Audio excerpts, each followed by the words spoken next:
Segunda carta aos Tessalonicenses. O propósito da carta, não podemos perder de vista isto, senão a gente não tem o entendimento claro da carta. O propósito desta carta é encorajar a excelência na vida cristã. Interessante, né? Que quanto mais eu falo de excelência na vida cristã, mais está faltando excelência, né? À luz do dia do Senhor, o arrebatamento, que é o start, né? Nós vimos no capítulo 1, Paulo elogiando a perseverança dos crentes em meio aos sofrimentos que eles estavam tendo. Mas nós temos que lembrar que esse é o meio divino de aprovação dos crentes, por meio de provações. Ele permite o mal, está falando isso. E esse é o meio de purgar, esse é o meio de filtrar, esse é o meio de trazer maturidade e crescimento para a igreja. Através das provas. Então, Tiago fala, né? Tende por motivo e toda alegria passardes por várias provações, sabendo que a provação da vossa fé... Aí eu comecei a falhar minha memória. Põe lá, Tiago, 1:3.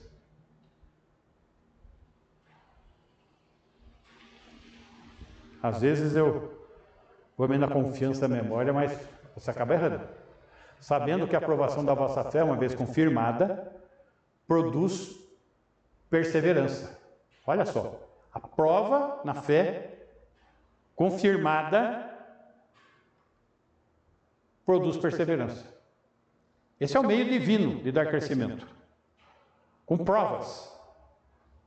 Se estamos passando por provas, existe um alvo, a nossa maturidade, nosso crescimento, ok?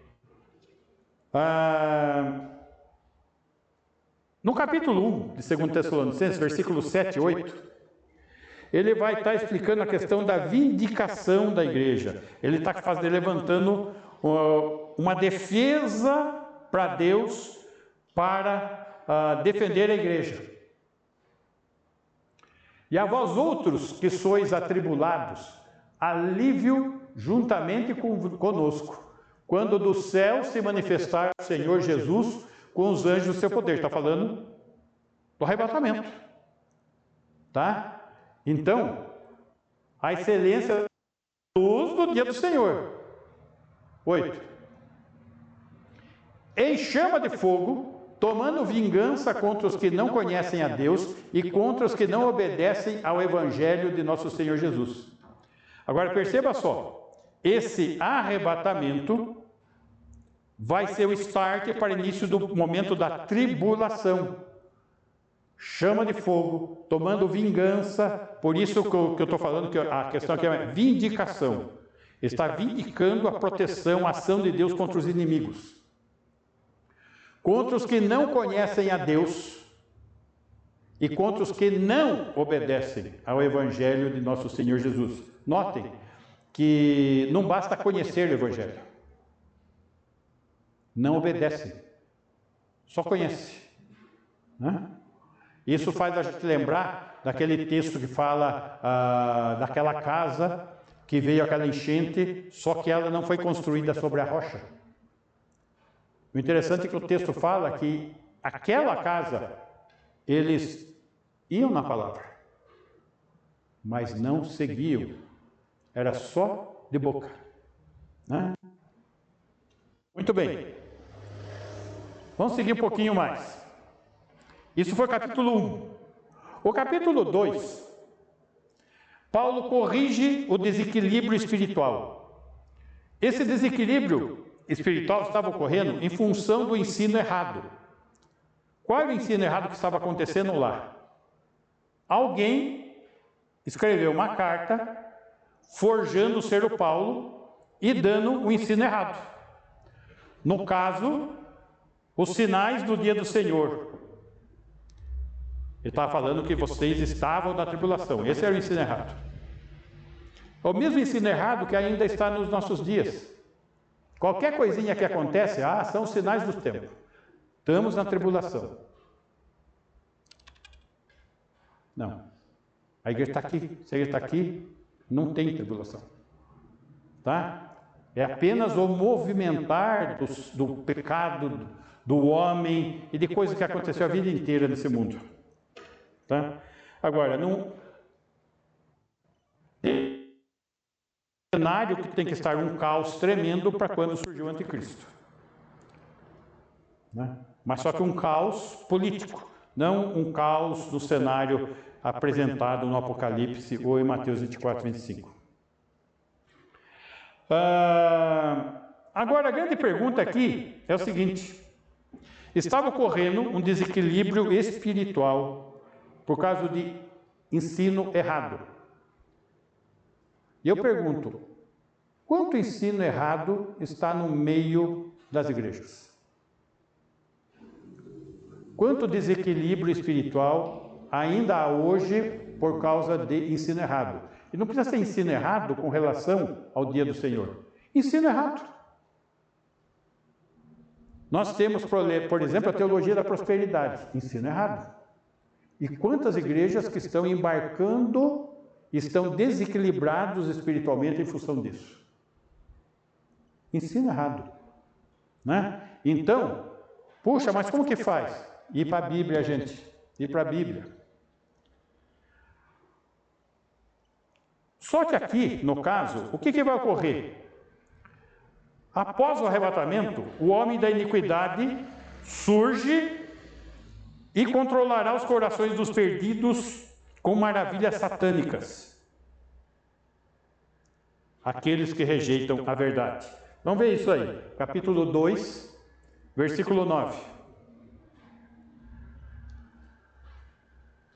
Ora, o aparecimento do iníquo, o homem da iniquidade, é segundo a eficácia de Satanás, com todo o poder de Satanás, e sinais de Satanás, e prodígios da mentira, do pai da mentira, Satanás.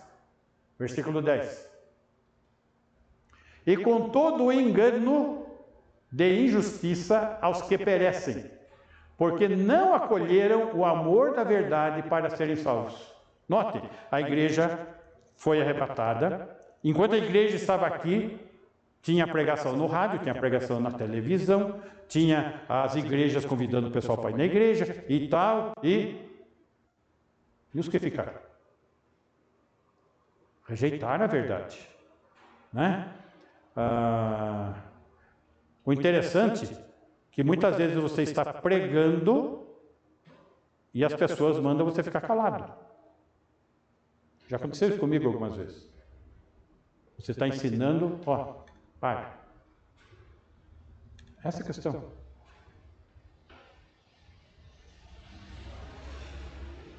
Aqui, quando chegar numa situação, vamos dizer, lá para frente, na hora do juízo, do julgamento,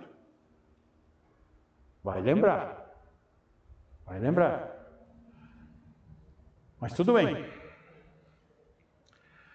Muito bem. O tema que nós estamos seguindo, nessa parte do capítulo 2, é a eleição graciosa. Nós somos eleitos, escolhidos por Deus desde antes da fundação do mundo, pela graça dele. Nos deu acesso à esperança. O interessante é que no velório do Elias, eu pude abraçar o filho dele e falar, olha, fica tranquilo, nós temos uma esperança. E essa esperança não é aquela esperança, não, no final vai dar certo. Não. A nossa esperança ela é viva, é certeza, é convicção que já está certo. Então, coração tranquilo. E, de fato, isso faz uma diferença tremenda nesses momentos. E ao encorajamento. Encorajamento em meio a situações. Aonde? Na igreja. com os crentes. Interessante que... Põe o 2,15, só para a gente relembrar um pouquinho, que foi o último que nós vimos. Assim, pois, irmãos, permanecei firmes e guardai as tradições que vos forem ensinadas, seja por palavra, seja por epístola nossa. Olha só, permanecei firmes. Permanecei. Se existe uma ordem de permanecer firme, é porque não é a natureza, não é o normal do ser humano permanecer firme. Então existe uma ordem, permanecer firmes. E essa ordem é para irmãos. Não é uma ordem para o mundo, não é uma ordem para os religiosos, é uma ordem para os irmãos. Permanecei firmes. Guardai as tradições. Que tradições? Que vos foram ensinadas. Quem ensinou? Os apóstolos. No caso, o apóstolo Paulo. Seja por palavra, quando ele ensina oralmente, ou por epístola, quando está registrado na Escritura. Tá? Permanecei firmes, guardai as tradições.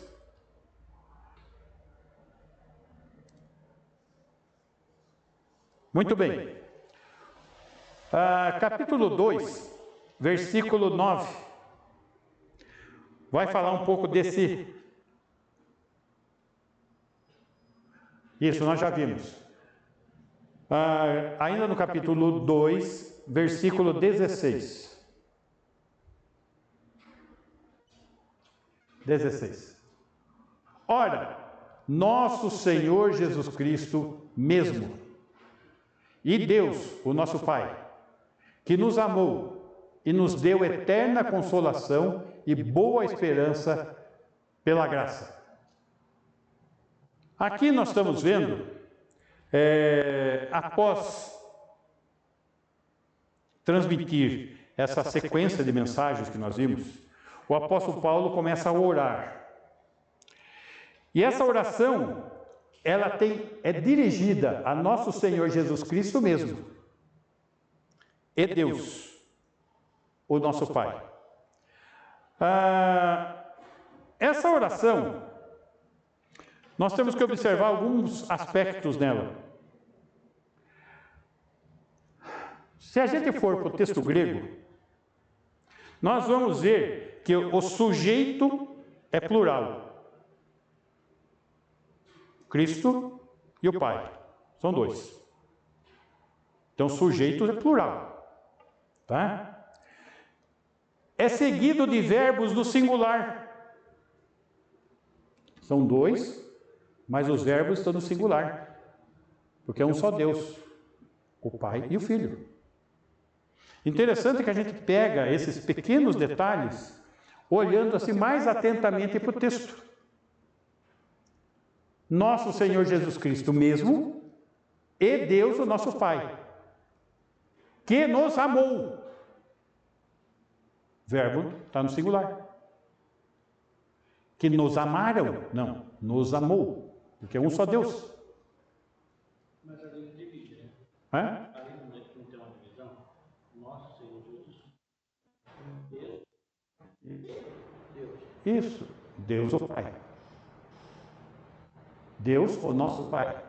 Pai, Filho. Ele está mostrando dois. E tem dois sujeitos. O Cristo e o Pai. Os dois sujeitos de um verbo no singular. Amor. Entendeu? Isso. Então, isso fica claro que o nosso Deus, o Pai é Deus, o Filho é Deus. E Jesus disse, eu e o Pai somos um. Certo? Então, aqui fica embutido no entendimento do texto. Está indicando uma unidade na natureza do Filho e do Pai. Ou seja, uma unidade no ser divino. Tá? Que nos amou e nos deu eterna consolação e boa esperança pela graça. Vamos observar aqui. Nos amou. Isso aqui está nos remetendo à dádiva do Filho, resolvendo a questão do pecado. Como que Deus amou o mundo? Deus amou o mundo de tal maneira que deu seu Filho unigênito. Ele está remetendo essa questão da oração para a obra de Cristo, remetendo para a dádiva do Filho. E isso deve trazer o quê? Consolação. Nos dando consolação com relação à questão do pecado. Notem, nos deu eterna consolação. Nos amou. Cristo morreu na cruz. Nos deu presente contínuo. Essa consolação, ela é presente e contínua, porque ela é eterna. Muitas vezes a gente está passando por tribulações, estamos nos sentindo solitários, sós no problema. Meus irmãos, é exatamente isso que ele está falando. Ninguém está só. Nos deu eterna consolação, presente. Num presente contínuo, eterno, ou seja, sempre vamos ser consolados. Tá? E boa esperança pela graça. A esperança está apontando para o quê? Para o futuro glorioso. Vocês perceberam que houve 3 conjugações aqui? Amou, passado. Consolo, presente. E esperança futura. Passado, presente, futuro. Eu publiquei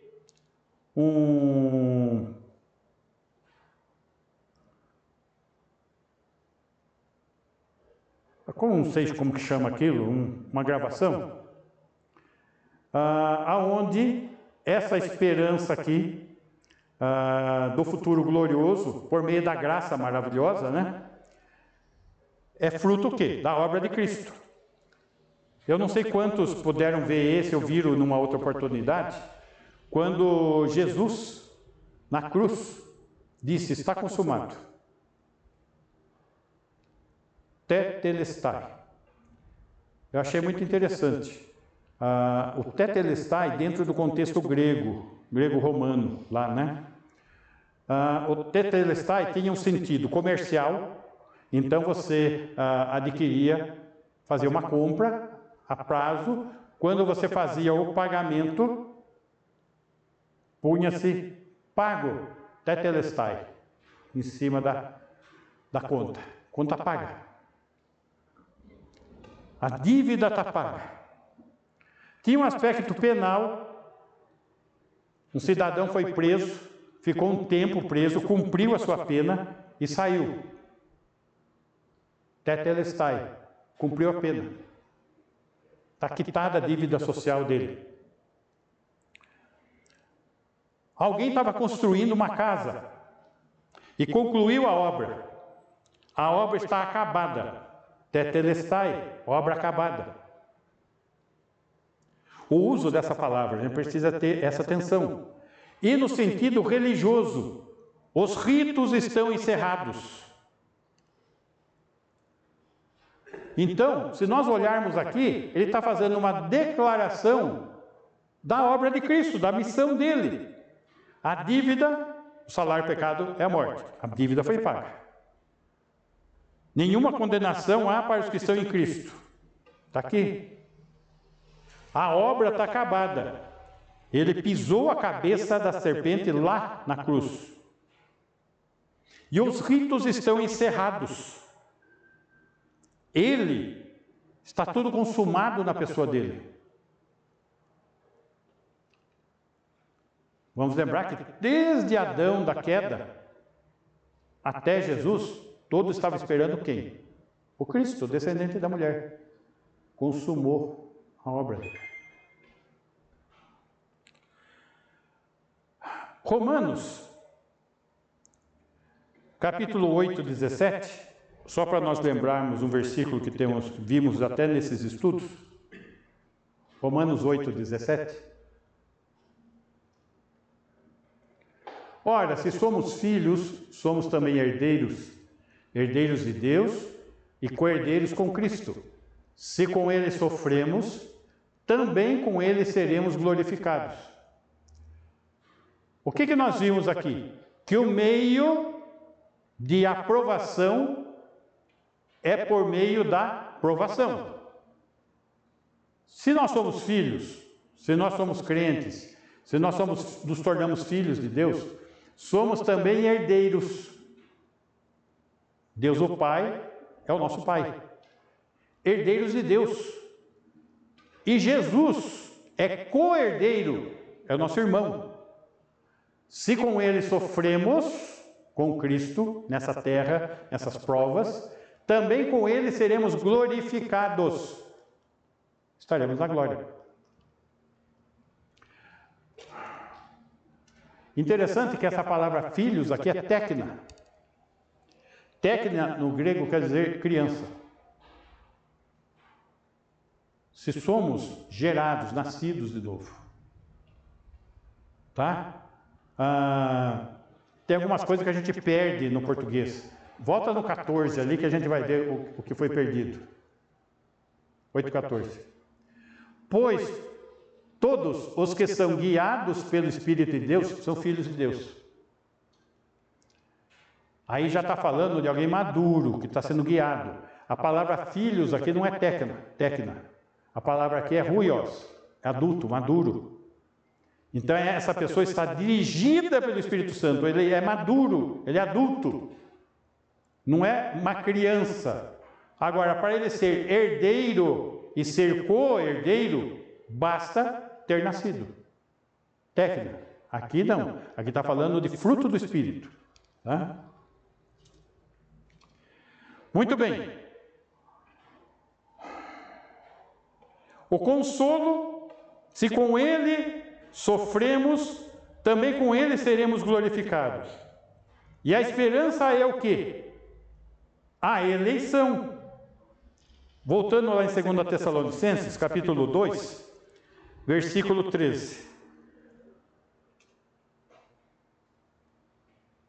Entretanto, devemos dar graças a Deus por vós, irmãos amados pelo Senhor, porque Deus vos escolheu, olha a eleição aí, desde o princípio para a salvação, pela santificação do Espírito e fé na verdade. Então ele escolheu e ele separou, santificou. 14. Para que também vos chamou mediante o nosso evangelho. Note, ele escolheu, ele separou e ele chamou para alcançardes a glória de nosso Senhor Jesus Cristo. E glorificou para alcançardes a glória. Então aqui nós estamos vendo a obra de Cristo, a eleição graciosa sobre nós. Por quê? Porque o texto diz, porque somos amados do Senhor. Volta no versículo 13. Entretanto, devemos dar graças a Deus por vós, irmãos, amados pelo Senhor. Porque somos amados pelo Senhor.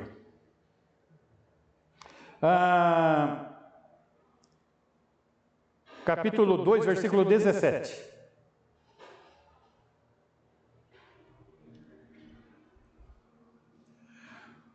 Consolem o vosso coração e vos confirmem em toda boa obra e boa palavra.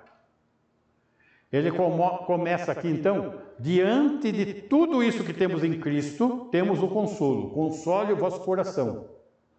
E vos confirmem. Permaneça firme. Confirmar a fé. Note, ele está repetindo essa questão. Vos confirmem em toda boa obra e boa palavra. O que é que vai confirmar a salvação? Como que a salvação vai se tornar visível? Como que ela vai ser testemunhada? Eu sou salvo, eu sou de Jesus. Boa obra e boa palavra. Está cheio de crente agente secreto. Não tem nem boa obra, nem boa palavra. Sabe por quê? Porque não confirmou. Não confirmou. Ou seja, faz parte daquele grupo de religiosos deste mundo, que não vai participar do arrebatamento. Não vai.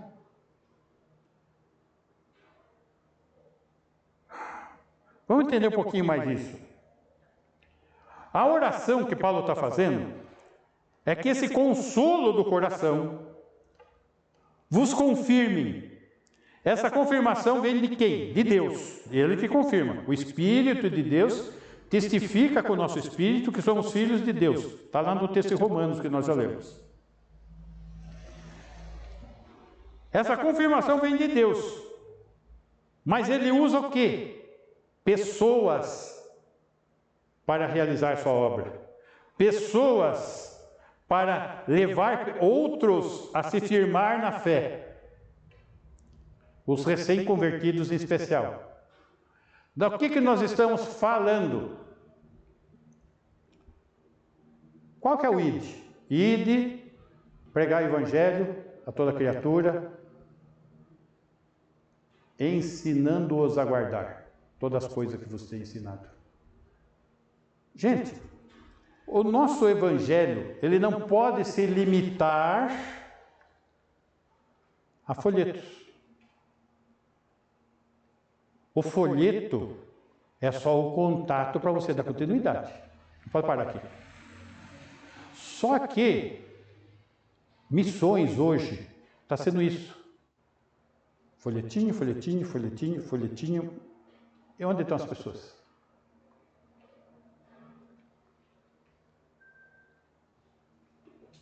A questão é mais ampla, é mais séria, é mais profunda.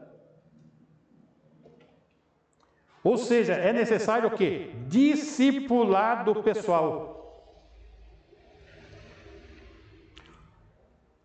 Não vimos que a questão do técnico, criança, nasce um bebê. O bebê começa a gatinhar. Daí o bebê começa a ficar de pé. Daí o bebê começa a andar. E aí o bebê vai ficando grande, adulto, forte e começa a correr. Espiritualmente é assim também, gente. Só que esse processo de gatinhar, ficar em pé, dar os primeiros passos, isso que é discipulado. O discipulado é conduzir a pessoa a uma condição de ela estar estruturada para correr sozinha.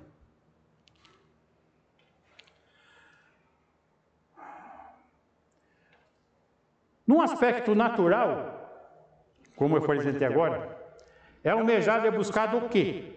No aspecto já do lado espiritual. Conhecer a palavra, falar da palavra e viver a palavra, a verdade. Eu preciso conhecer a verdade, eu preciso falar da verdade, eu preciso viver a verdade. Aí entra o testemunho. Sabe o que acontece? Nós estamos numa época de computador. Tudo é muito imediato. Tem que acontecer de repente. Mas as coisas com Deus não são dessa maneira. Paulo, ele se depara com o Senhor no caminho de Damasco. Ele crê. Ele vai para Damasco. Lá em Damasco, ele começa a falar que Jesus é o Filho de Deus. Mas é muito pouco. Ele precisa aprender. Ele precisa se tornar um apóstolo. Ele fica 3 anos no deserto da Arábia aprendendo aos pés de Jesus. Está lá em Gálatas. E volta falando que Jesus é o Cristo. Conhecendo. Praticando, vivendo aquilo. Deixa eu pensar um pouquinho. Pensar na minha vida. Eu fui criado na igreja evangélica. Quando eu tinha 14 anos de idade, eu criei Jesus. Quando eu tinha 23 anos, minto, 22, 23 eu casei. 22 anos, eu já era formado no CTL. Seminário tem o curso de extensão, que são 3 anos. Eu já era formado. Mas nunca tinha conseguido evangelizar ninguém, nunca tinha conseguido discipular ninguém. Essa foi a minha vida até os 30 anos de idade. Quando eu estava com 30 anos de idade, eu fui fazer um curso de missões, de evangelismo de judeus. E lá, eu comecei a usar aqueles métodos bíblicos de uso de textos. Aí os evangelismos começaram a acontecer. E os discipulados começaram a acontecer. Meus irmãos, dos 14 aos 30, são 16 anos, que eu não produzi nada, eu só estudei. Paulo ficou 3 anos na Arábia. Voltou para a terra dele. Ficou 9 anos lá, para depois ser chamado ao ministério. Vai tempo, gente. O pessoal quer as coisas no automático, não é assim, não é dessa maneira. Com 40, eu comecei a igreja em Jundiaí. 42. E aqui eu estou há 12, 13, por aí. Faz tempo, vai completar 8, né? Páscoa. E estou aprendendo ainda. Tomou a vida inteira para aprender alguma coisa. Essa é a questão que nós precisamos ter em mente. O que acontece? As pessoas começam a dar os primeiros passinhos e já quer disputar as Olimpíadas dos 100 metros rasos. Não é dessa maneira, não é assim. E aí os discípulos começam a ficar mais do que o discipulador. Se esse fosse o grande problema da igreja, né? O grande problema da igreja é não ter discípulos, né? Aí é a coisa mais séria. Mas, Paulo, diante do fruto da igreja de Tessalônica, ele está orando por eles. E ele está preocupado e está levantando 2 aspectos de vida cristã: boa obra e boa palavra.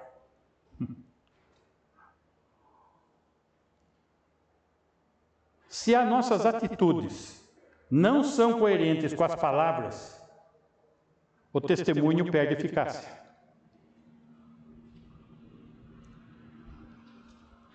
Vamos recitar Efésios 2:8. Não põe não. Porque pela graça, mediante, isso não vem de vós, não de obras. Agora continue.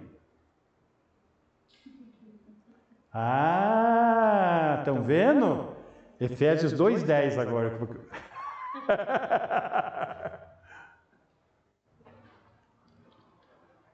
Pois somos feitura dele, criados em Cristo Jesus para boas obras, as quais Deus de antemão preparou para que andássemos nela. O que é andar? Viver nela. Tem que ser a rotina, tem que ser a maneira de ser do crente.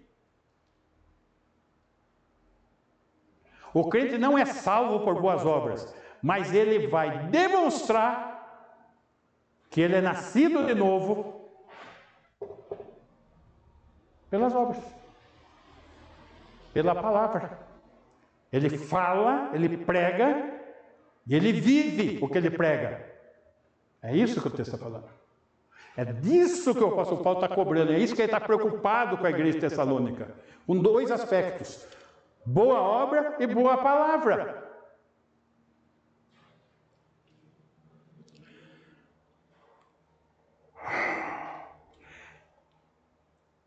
Esses dois aspectos não têm a ver apenas com encorajamento. Em meio às aflições, neste mundo passareis por aflições, mas tende bom ânimo.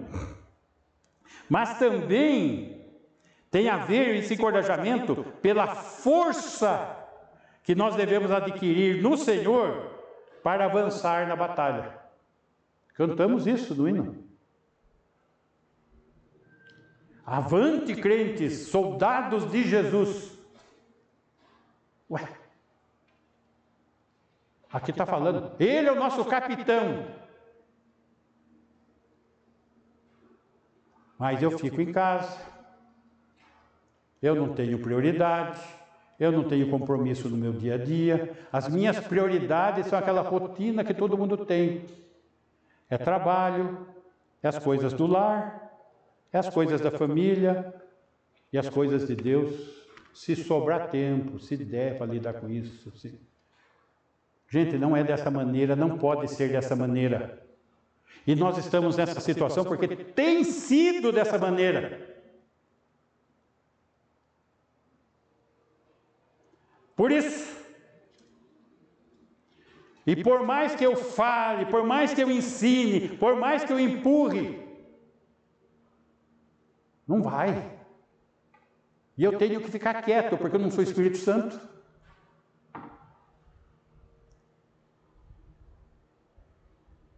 Muito pelo contrário.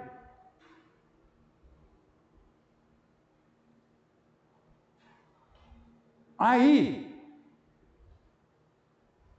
os crentes se dão ao luxo de achar ruim, de ficar bravinho, porque o pastor está cobrando.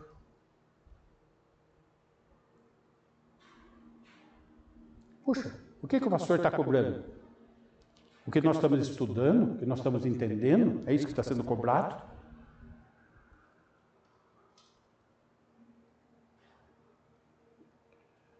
Esse é o ponto. Pensa um pouquinho no Antigo Testamento, lá nos profetas, tal. Gente, se fosse naquele tempo, eu já estava que nem Isaías, um toco de madeira sendo serrado.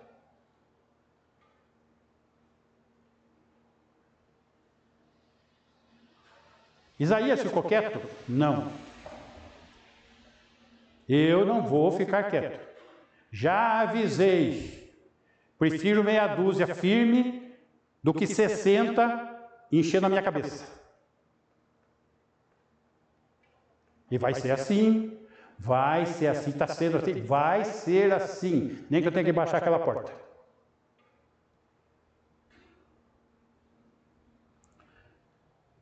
Nós estamos em terreno hostil, estamos em batalha.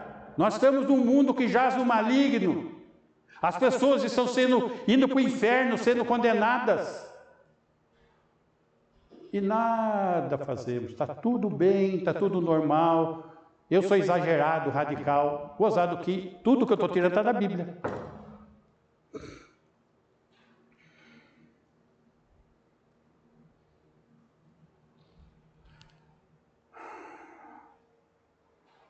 A ordem de comando do capitão é falar a verdade e praticar a verdade.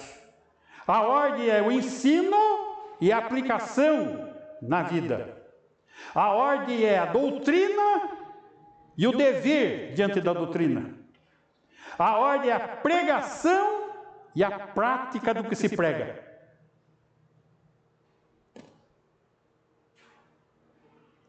Boa obra, boa palavra.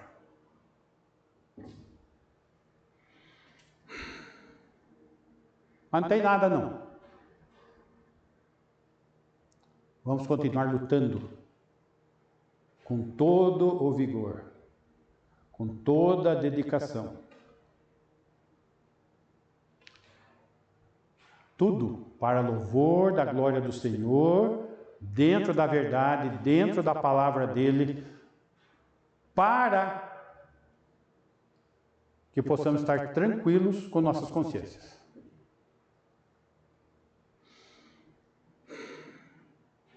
É isso. Tessalonicenses, eu não esperava que essas duas cartas fossem tocar em questões tão importantes, tão atuais, tão dentro do contexto das vidas dos crentes, tão necessário.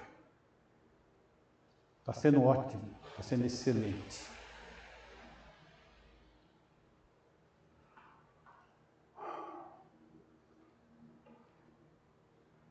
Vamos nos consagrar, irmãos. Vamos levar a sério.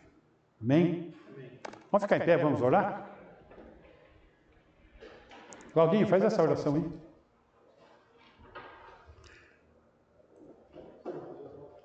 Pega o microfone aí, senão a gente não escuta você. Hã? Ah, não está? Então, ora alto. Senhor Deus, amado Pai, graças te damos, Senhor, pela oportunidade de estar aqui essa noite comigo, Senhor. Para ouvir a tua palavra, aprender mais de ti, Senhor. Aprender a tua vontade na nossa vida, Deus. Possamos crescer no Espírito, Pai, em verdade. Possamos adquirir conhecimento, Pai, dia a dia, Pai.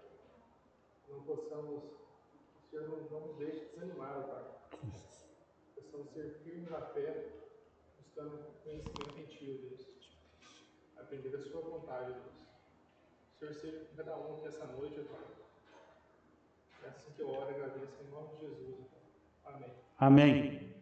Que o amor de Deus o Pai, amor demonstrado na entrega do seu Filho, o Senhor Jesus, que tem derramado superabundante graça sobre as nossas vidas a cada dia, e tem se feito presente em nós, na pessoa de Deus, o Espírito Santo, que tem nos consolado, tem nos ensinado e tem nos guardado até o dia do nosso encontro. Que assim seja com a tua igreja, hoje e sempre. Amém.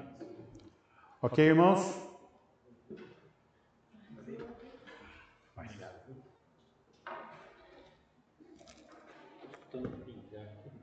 Está caindo aqui, ó.